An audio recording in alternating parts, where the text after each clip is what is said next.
여기에 모인 여러분들을 주님의 이름으로 축복합니다. 우리 사도신경으로 하나님께 우리 신앙을 고백하시겠습니다.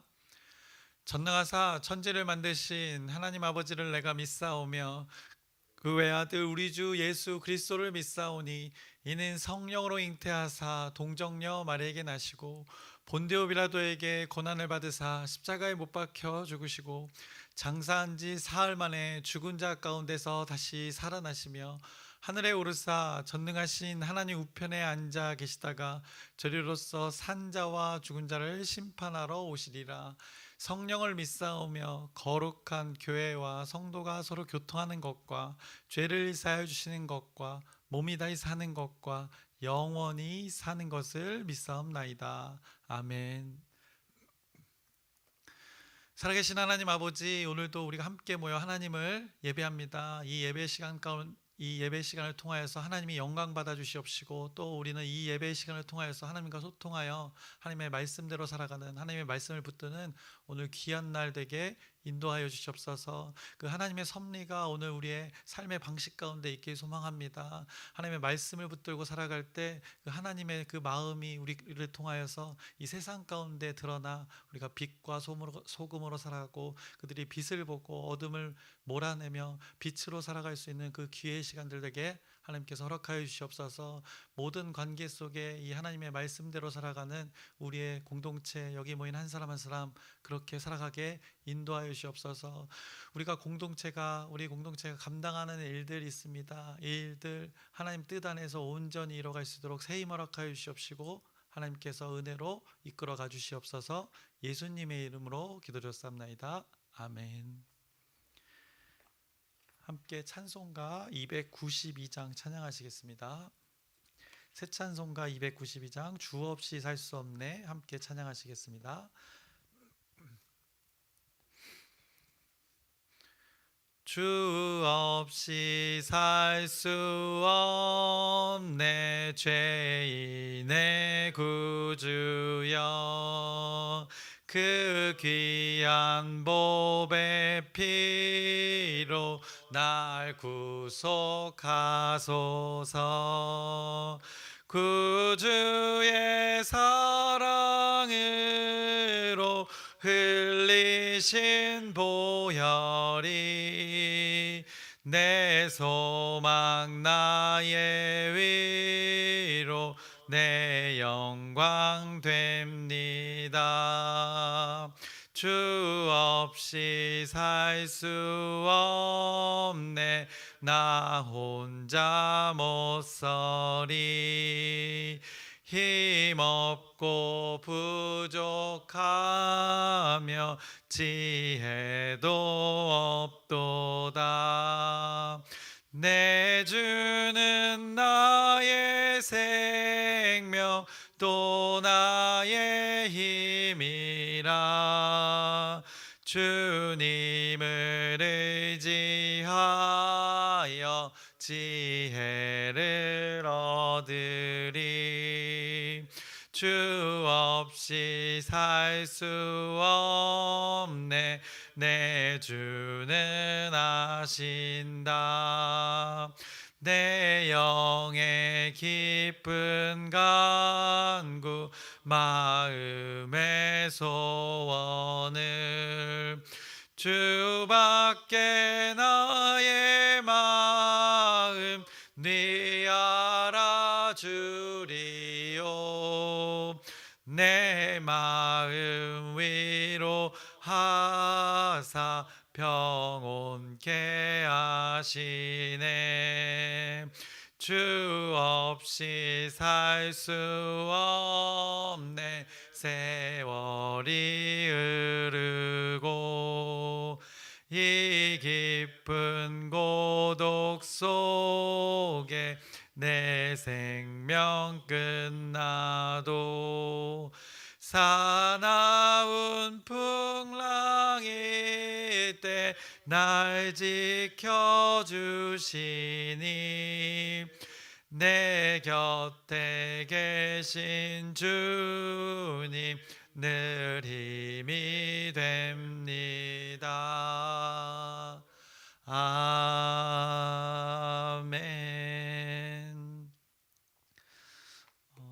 요한의 서신서를 나누고 또 유다서를 나누고 오늘은 이제 그 내용과 또 일맥상통하는 맥락을 같이 하는 베드로 후서의 말씀을 나누려고 합니다. 이제 앞으로 베드로 후서의 말씀을 나누려고 하는데 오늘은 베드로 후서를 개관을 하려고 합니다. 베드로 후서도 먼저 나누었던 요한 1, 2, 3서와 또 유다서처럼 이 신약 성경 가운데 비교적 이 짧은 이 말씀입니다. 그러나 이 짧은 말씀의 내용에도 불구하고 이제 매우 강한 그 경고의 어조로 하나님의 공동체를 향한 그 권면을 담고 있는 말씀이 이 베드로 후서의 말씀이 됩니다. 그래서 베드로 후서는 무엇에 관해 전하고 있는가 우리는 기억해야 될 것입니다. 바로 진리를 왜곡하는 그 거짓 교사에 대한 그 경계를 말씀하고 있습니다. 또 그 경계와 더불어서 왜곡된 것을 수정하고 온전케 할 그 예수 그리스도의 존재, 우리의 주인 되심을 잘 기억해야 된다 전하고 있습니다. 그 예수 그리스도의 주인 되심이 곧 어떻게 이루어지는가, 또 재림의 때 하나님의 예수 그리스도의 그 오심 때, 다시 오실 때 그것이 온전케 되어진다라고 베드로 후서가 전하고 있습니다. 그래서 예수 그리스도가 다시 오실 것이라는 그 하나님의 약속의 그 확신을 통해서 그 인간들의 이 공동체, 하나님을 믿는 자들의 문제의 시간을 결국에는 하나님께서 해결해 나가실 것이니 너희들은 신뢰하며 그때를 기다리며 살아라라고 전했습니다. 이것이 베드로 후서의 중심 내용이 되는 것입니다. 그래서 당시 초대교회 그 믿는 것 때문에 외부에 박해도 있었지만 우리가 요한의 서신서와 유다서를 나눴지만 그 내부에 그 왜곡된 가르침을 통해서 그 공동체가 흔들리고 있었습니다. 베드로서는 그런 상황 속에서 이 믿는 자들에게 하나님의 마음이 전해졌던 것이 바로 이 말씀이 되는 것입니다. 그래서 참된 것, 참된 믿음 안에서 너희들이 굳게 서갈 것을 전하고 있고 또 거짓 가르침을 잘 분별해낼 것을 전하고 있고 또 예수님의 그 다시 오심, 그 재림을 기다리며 거룩하게 하나님을 믿는 자로서의 그 믿음을 보이며 살아라라고 전했습니다. 그래서 방금 언급했던 내용이 이 베드로 후서의 중심, 핵심 내용이 됩니다. 베드로 후서 저자는 누구인가? 말 그대로 베드로가 기록하여 하나님의 감동을 전했습니다. 베드로 후서 가장 앞에 이제 나타나 있는데 1장에 가장 잘 말해주고 있는데 가장 앞에 그 베드로 자신이 전하는 글이다라고 고백하고 있습니다. 그래서 베드로 후서 1장 1절의 말씀을 보시면 예수 그리스도의 종이며 사도인 시몬 베드로는 우리 하나님과 구주 예수 그리스도의 의를 힘입어 동일하게 보배로운 믿음을 우리와 함께 받은 자들에게 편지하노니라고 전하고 있습니다. 자신이 받은 그 복음을 같은 믿는 자들에게 지금 전하고 있다. 그 저자가 누구인지를 여기에 잘 말해주고 있습니다. 그래서 예수 그리스도의 종이며 사도인 시몬 베드로라 전하고 소개하고 있습니다. 그리고 나서 자신이 하나님의 감동을 자신이 전하고 있다 하면서 베드로가 목격했던 것, 그것에 대해서 증언하는 것이 이 베드로 후서에 담겨져 있습니다. 그리고 지금 이 베드로는 생애의 마지막을 지금 보내고 있습니다. 거의 인생의 마지막에 때를 겪고 있는데 그 자신이 그 때를 알고 지금 이것을 공동체에게 고백하고 있습니다. 먼저는 그 베드로가 목격했던 그 예수님의 일들을 1장에서 언급하고 있습니다. 그래서 우리가 후에 자세히 보겠지만 확인해 보자면 1장 16절부터 18절의 말씀 보시면 이렇게 말씀하고 있습니다. 우리 주 예수 그리스도의 능력과 강림하심을 너희에게 알게 한 것이 교묘히 만든 이야기를 따른 것이 아니요 우리는 그의 크신 위엄을 친히 본 자라. 지극히 큰 영광 중에서 이러한 소리가 그에게 나기를 이는 내 사랑하는 아들이요 내 기뻐하는 자라 하실 때에 그가 하나님 아버지께 존귀와 영광을 받으셨느니라. 이 소리는 우리가 그와 함께 거룩한 산에 있을 때에 하늘로부터 난 것을 들은 것이라 라고 그 변화산에서 베드로가 여러 가지 일들을 예수님과 함께 경험했던 일들을 여기 이렇게 증언하고 있습니다. 그래서 자신이 직접 이 함께 살았다라고 목격하고 있습니다. 그리고 자신이 이제 곧 죽게 될 것을 곧 죽게 될 일들을 알고 있다. 그 하나님의 때가 있기 때문에 베드로가 결국에는 그 로마에서 결국 어떻게 보면 죽게 되는데 그 일들을 자신의 때를 알고 있다라고 14절에 1장 14절에 이렇게 언급하고 있습니다. 이는 우리 주 예수 그리스도께서 내게 지시하신 것 같이 나도 나의 장막을 벗어날 것이 임박한 줄을 알미라라고 자신의 때가 이 복음을 전하다가 이 위험에 처할 것을 자신이 하나님의 감동으로 알게 되었다 전하고 있습니다. 이렇게 편지의 글을 자신의 마지막 때에 어떻게 보면 생애 마지막 때를 경험하면서 이 공동체가 온전히 하나님의 진리를 잘 지켜갈 수 있도록 이렇게 편지한 것입니다. 그러면서 또 앞서 편지 베드로 전서의 편지도 있습니다. 하나님이 주신 그 감동을 또 편지의 글로 전했던 것, 그 내용도 동일한 내용이다. 하나님의 진리가 잘 지켜지기 위해서 보냈다라고 베드로 이제 후서 3장 1절에도 그의 말씀을 전하고 있습니다. 사랑하는 자들아 내가 이제 이 둘째 편지를 너에게 쓰노니라고 전하고 있습니다. 이 둘째 편지라는 건 베드로 후서가 되고 첫 번째 편지가 이제 베드로 전서가 됨을 베드로가 스스로 고백하고 있습니다. 이러한 내용이 실제 베드로의 삶과 연결되어진 것, 그것을 전하고 있는 것입니다. 자신이 살아가는 동안에 그 하나님을 경험한 것, 예수 그리스도의 존재를 경험한 것을 그대로 그 하나님의 공동체 이제 믿고 살아가는 자들에게 전하고 있는 것입니다. 왜냐하면 하나님의 진리가 이 하나님의 공동체에 잘 흘러가기를 원해서 하나님이 주신 감동을 글로 표현한 것입니다. 그래서 이것이 핵심의 베드로 후서의 핵심의 내용이 담고 있는 내용이 이것임을 여러분이 기억하면서 이제 앞으로의 말씀을 나눴으면 좋겠습니다. 그리고 베드로 후서가 또 기록된 배경을 알아보겠습니다. 당시 교회 공동체 안에는 이 거짓 교사들이 들어와 있습니다. 거짓을 왜곡된 것을 가르치는 자들이 들어와 있었던 것입니다. 가르친다는 것, 그 거짓된 것을 주장하는 자들이 강력히 주장하는 자들이 있었다는 것입니다. 그래서 유다서와 매우 흡사한 상황인 것입니다. 그래서 유다서와 이 비슷한 시기에 기록된 것으로 많은 학자들이 추측을 합니다. 유다의 공동체가 그러했던 것처럼 당시에 이 베드로가 함께했던 공동체도 이러한 이 어려움을 동시에 겪고 있었습니다. 당시의 거짓 교사들의 주장은 무엇이었는가? 예수님의 그 다시 오심 재림을 또 부정했던 것입니다. 그 당시에 그 거짓 교사들, 거짓을 말하는 자들이 이 예수 그리스도의 존재에 관련된 것들을 모두 이렇게 부정하는 일들이 있었습니다. 앞서 유다서는 예수 그리스도의 성육신을 부정했고 또 예수 그리스도의 주인으로 인정하지 않는 그 삶을 그렇게 살았던 것, 왜냐하면 주인으로 인정하지 않고 부정했기 때문입니다. 그러니 그들이 결국에는 육체적 타락으로 일상을 살았던 것입니다. 탐욕이 그들을 지배했던 것입니다. 이 일들이 동일하게 예수님은 다시 오시지 않을 것이니까 재림을 부인하니까 다시 오시지 않을 것이기 때문에 아주 이 땅의 삶을 자신의 욕망대로 살았던 그 교회 공동체에 들어왔던 어떤 믿는 자들이라고 하는 자들의 삶을 오늘 베드로 후서가 지적하고 있는 것입니다. 그래서 믿는 자라고 하면서 이렇게 교회 공동체에 슬그머니 들어와서는 믿는 자들, 온전히 믿는 자들을 혼란케 했고 또 믿는 자들을 육체의 일에 동참케 하는 일들을 했던 것이 이 당시의 일들입니다. 그래서 믿는 자들을 어떻게 했는가? 그들이 이 거짓된 것으로 한마디로 삶을 타락하게 했던 것, 밥벌이로 이용했던 것입니다. 자신의 어떤 기득권의 도구로 사용했던 것입니다. 그래서 지금도 그런 일들이 종종 있습니다.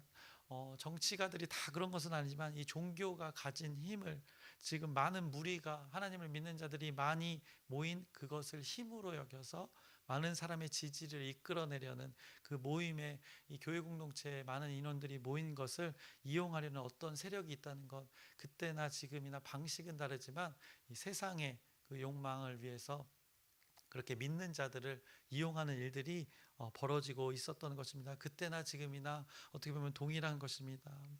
그것이 베드로가 처한 이 공동체에 동일한 공동체에 있었던 일들이 바로 삶의 방식만 달랐을 뿐이지 그런 세상의 가치로 교회 공동체를 왜곡하는 일들이 동시에 일어났었던 것입니다. 그래서 성도들을 왜곡된 것으로 인도해서 그들에게 임한 은혜를 어떻게 바꿨는가? 방종으로 바꿨고 또 방탕에 이르게 한 것이 이 베드로가 겪었던 그 당시의 공동체의 일들이었기 때문에 하나님의 감동이 이 베드로에게 주어져서 이 하나님의 말씀을 전하게 된 것입니다. 그것이 베드로후서의 말씀이 되는 것입니다. 그런데 특히 심각하게 여겼던 것, 바로 거짓 교사라 여겼던 거짓 교사라 언급하고 있는 그들이 있었다는 것입니다. 그들이 당시에 무엇을 주장했는가? 예수님이 다시 오신다더니 왜 아직 안 오시는가라고 이렇게 주장하면서 조롱을 했던 것입니다. 이것이 베드로후서 3장 3절부터 4절에 잘 나타나 있습니다. 먼저 이것을 알지니 말세에 조롱하는 자들이 와서 자기의 정욕을 따라 행하며 조롱하여 이르되 주께서 강림하신다는 약속이 어디 있느냐, 조상들이 잔 후로부터 만물이 처음 창조될 때와 같이 그냥 있다 하니라고 이렇게 비꼬면서 조롱하면서 예수님의 다시 오심을 부정했던 자들이 이 교회 공동체 안에 있었던 것입니다. 이에 베드로는 무엇을 전했는가? 진리를 전할 수밖에 없었던 것입니다. 하나님의 약속의 말씀을 전할 수밖에 없었던 것입니다. 그래서 베드로후서에 어떤 내용이 담겨져 있는가? 하나님의 약속은 반드시 이루어진다. 그것을 전하고 있습니다. 하나님은 많은 사람이 그 불신과 조롱에서 돌이키기를 원하신다라고 전하고 있습니다. 조롱하는 조차를 향해서도 그 하나님의 약속이 너희들 가운데도 이루어질 것이다. 그러니 돌이켜라라고 전하고 있습니다. 하나님의 약속과 그 약속을 경험할 자들을 기다리면서도 분명하게 아주 강한 어조로 이 기다림의 끝에 재림, 다시 오신다는 건 결국 심판의 때가 있다는 것인데 그 징계와 심판도 분명하게 전하면서 이들이 일찍이 빨리 돌이킬 것을 강력한 어조로 베드로 그 성정대로 전하고 있는 것이 이 베드로 후서의 말씀이 되는 것입니다. 그래서 그들을 향해서 소위 말하는 그 거룩한 분노를 아주 분출하고 있는 것이 베드로 후서의 말씀입니다. 결국 베드로 후서가 쓰여진 목적 무엇인가 우리는 기억해야 됩니다. 결국 하나님을 믿는 자들, 성도라고 하는 자들, 하나님의 자녀들, 그 자들을 굳게 세워가기 위해서 교회 공동체로 온전히 하나님 말씀대로의 그 교회 공동체로 세워져 가게 하기 위해서 이 말씀을 기록한 것입니다.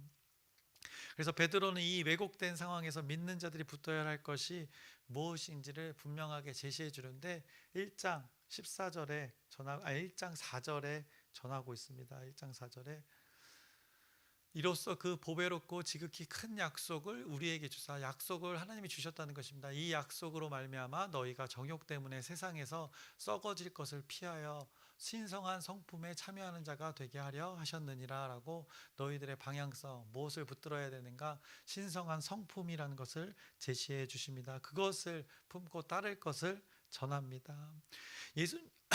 베드로가 예수님과 함께 지냈었는데 예수님이 이 땅에서 살면서 삶으로 보여주셨던 것, 그 성품을 너희들이 붙들길 원한다라고 전하는 것입니다.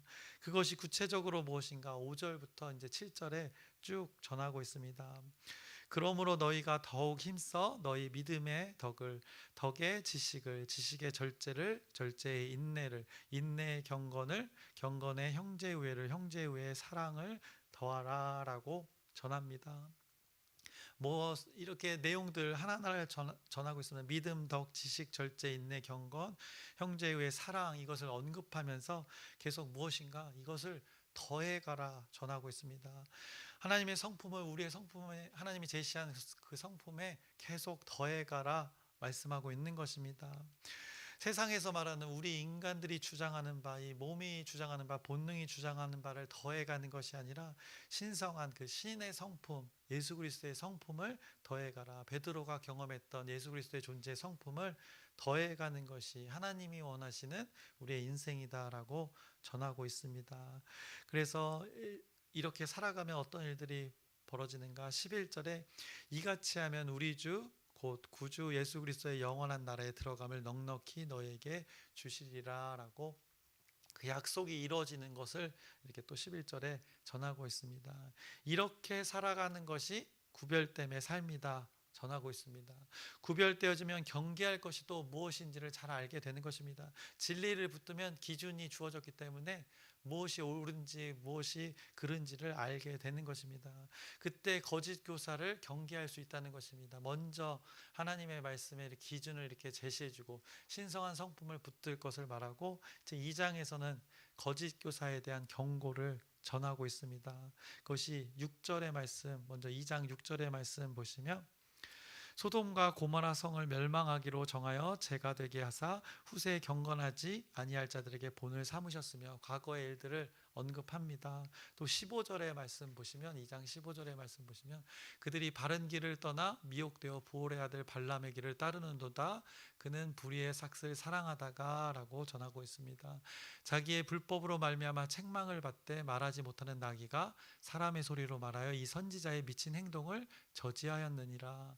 또 17절, 이 사람들은 물 없는 샘이요 광풍에 밀려가는 안개니 그들을 위하여 캄캄한 어둠이 예비되어 있나니 라고 전하고 있습니다. 이거 우리가 얼마 전에 나눴던 말씀입니다. 유다서에서 동일한 이 말씀이 그대로 나왔었던 것입니다. 그래서 초대교회들이 비슷한 상황을 겪었던 것에 이 거짓의 악함을 동일하게 베드로후서도 유다서도 전하고 있으면서 그 거짓에 대해 경계할 것을 강력히 전하고 있는 것입니다. 거짓으로 살았던 자들 이렇게 심판받고 징계받았다라고, 너희들이 구별되어져야 된다, 진리를 붙들어야 된다, 왜곡된 것에서 온전하게 살아가야 된다라는 것을 이렇게 오늘 베드로후서에서 동일한 내용을 전하고 있습니다. 그래서 이렇게 살았던 자들, 왜곡되게 살았던 자들, 오늘날에도 이 복음이라는 것을 자기 욕망의 도구로 삼는 자들이 있습니다. 또 은혜 가운데 누린다고 하지만 회개 없는 은혜를 강조하는 자들도 있습니다. 또 말씀보다 자기의 경험을 절대화하고 일반화하는 우리들의 믿는 자들이라고 하는 자들의 또 모습이 있는 것입니다. 그래서 말씀의 온전한 내용보다 세상의 가치관을 말씀에 적용하여 반대로 적용하는 것입니다. 그래서 그것이 옳다 하는 말씀의 왜곡됨을 전하고 있는 이 교회 공동체의 또 가르침도 종종 있다는 것입니다. 그래서 진리를 고수한다는 것 결국 또 쉽지는 않은 것입니다. 마치 교육하고 비슷합니다. 교육 100년 대계를 통해서 어떤 교육이 이루어지는 것입니다. 어린아이가 한 아이가 잘 자라기 위해서는 마을이 있어야 한다고 표현하기도 합니다. 그 교육이라는 것이 우리의 신앙과 많이 닮아 있습니다. 우리의 신앙도 이 당장의 이 한순간에 이루어지는 것이 아닙니다. 당장의 눈에 보이는 어떤 결과를 위한 이 가르침이 교회 공동체에 있어서는 안 될 것입니다. 왜냐하면 베드로 후서의 말씀도 마찬가지인 것입니다. 당장의 유익을 위해서, 어떤 것을 위해서, 당장의 어떤 눈에 보이는 어떤 부흥을 위해서 그것이 전해지면, 말씀이 전해지면 안 되는 것입니다. 기독교의 역사에 그 많은 증거들이 나타나 있는 것입니다. 그리고 오늘도 베드로 후서가 전하는 것, 예수님의 신성한 성품이라고 전하는 것, 어떤 것이 있었는가? 믿음, 덕, 지식, 절제, 인내, 경건, 형제 우애, 사랑, 이 모든 것들 어떻습니까? 또 예수님의 그 팔복 어떻습니까? 인내와 절제, 오래 참음의 일들을 생각해 보시길 바랍니다. 이것을 통해 하나님의 열매들이 맺어진다, 하나님의 진리가 지켜진다라고 전하고 있습니다. 늘 성경이 요구하는 것은 어찌 보면 사람이 본능적으로 원하는 것과 정반대의 것이 많습니다. 사람들은 급히, 신속히, 당장에 이것을 원하는 것들이 있습니다. 그런데 이 오래 참과, 성경은 오래 참음과 인내, 절제, 용납, 이런 것들을 항상 말씀하고 있습니다. 우리 사람들이 보통은 하기 힘들어하는 것, 또 하고 싶어 하지 않는 것, 이것의 성질을 전하고 있는 것입니다. 그래서 우리 인간들의 원함들로 살면, 이런 급함, 또 당장에 신속히, 이런 인간들의 원함들로 살면 분명히 관계 가운데, 그 하나님의 일들 가운데 충돌이 생기기 때문에 누군가는 이 하나님이 말씀하신 세상과는 다른 방법으로 살 때 온전히 그 하나님의 진리가 우리의 공동체 가운데, 하나님을 믿는 자들 가운데 이것을 통해 하나가 되어진다라고 전하고 있는 것입니다. 그것이 잘 담겨져 있는 것이 예수 그리스도의 그 신성한 성품이 되는 것입니다. 그래서 죄인을 너그러이 용납하는 그 긍휼함, 죄인에 대한 신속한 심판이 있었던 것이 아닙니다. 그런데 인간은 어떻습니까? 누군가 잘못하면 정죄가 즉시로 있어야 하는 것이 인간의 마음입니다. 너무나도 신속하게 하는 것 어쩌면 쉬울 수 있습니다. 그런데 예수님은 긍휼과 자비로 인내하시면서 오래 참으라, 분명히 그 하나님의 섭리가 그 존재 가운데도 이루어질 수 있도록 이 하나님 나라의 섭리를 계속 전했던 것입니다. 이것이 신성한 성품이 되는 것입니다. 그러니 우리는 당장에 우리의 삶을 살 때, 우리의 시간에, 나의 시간에 이 하나님의 뜻이 분명히 이루어질 텐데, 그 뜻이 이루어지기 위해서는 지극히 개인적인 주관적인 판단을 하며 살면 안 되는 것입니다. 하나님의 시간에 나의 시간이 조정되어야 됨을 말하고 있는 것입니다. 모든 것이 하나님의 시간의 기준으로, 하나님의 뜻의 기준으로 우리가 맞춰 살아가는 것입니다. 우리가 하나님을 믿는 공동체로 살아갈 때도 마찬가지입니다. 우리가 함께 모여 광명중앙 침례 공동체 이름으로 살아가는 것입니다. 그런데 나의 주관적인 내가 받은 하나님의 뜻이 온전히 내가 받은 뜻이라 해서 이 공동체에 가장 먼저 이루어져야 될 것으로 주장하면 안 되는 것입니다. 그래서 모두가 하나 되어 서로를 배려하면서 이 오늘 제시한 믿음과 거기에 더해서 더 지식을 더하고 절제를 더하고 인내를 더하고 경건을 더하고 형제의 우애를 더하며 사랑을 더하며 갈 때 이 하나의 공동체가 광명중앙 침례 공동체 이름으로 하나 될 수 있다. 이것이 성숙한 자들, 온전히 믿는 자들의 모습이다라고 우리에게 제시해 주고 있는 것입니다.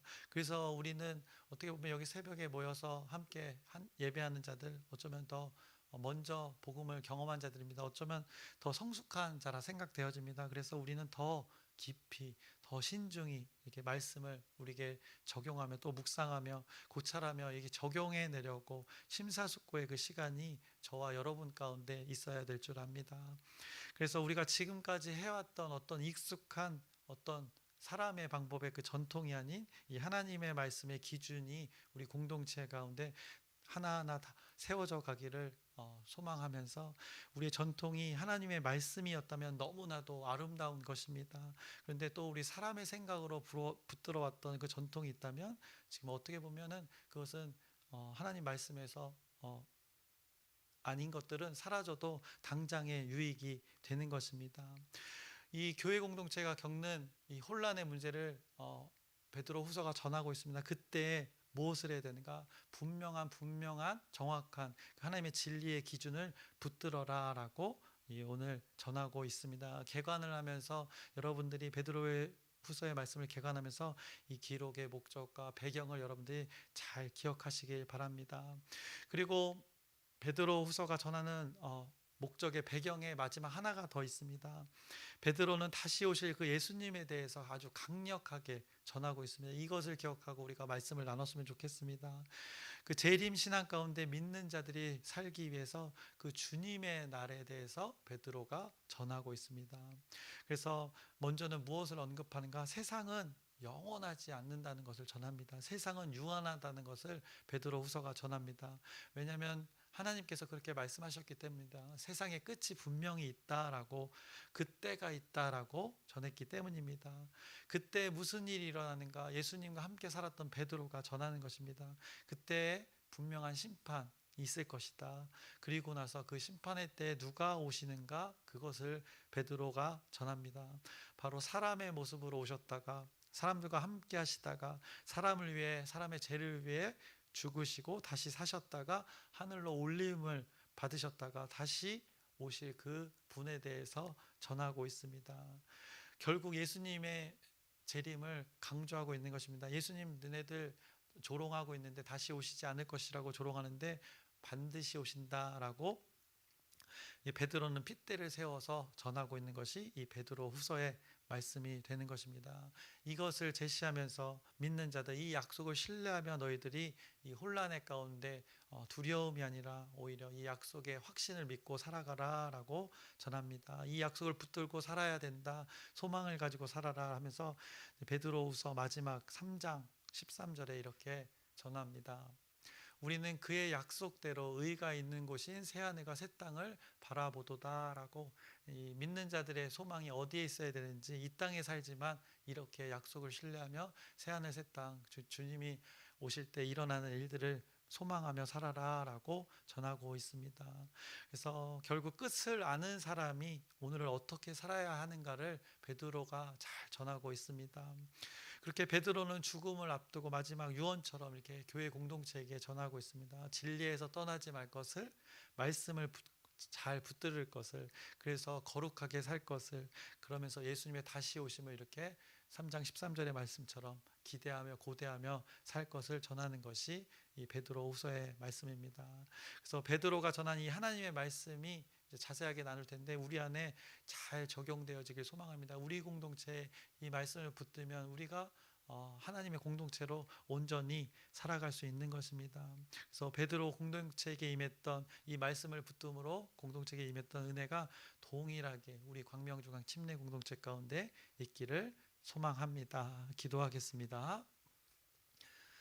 살아계신 하나님 아버지, 베드로후서의 말씀을 나누게 되었습니다. 이 말씀을 통해서 우리가 또 깨달아야 되고 또 붙들어야 할 말씀 하나님께서 제시해 주십니다. 우리에게 이 말씀을 간직하라 전해 주십니다.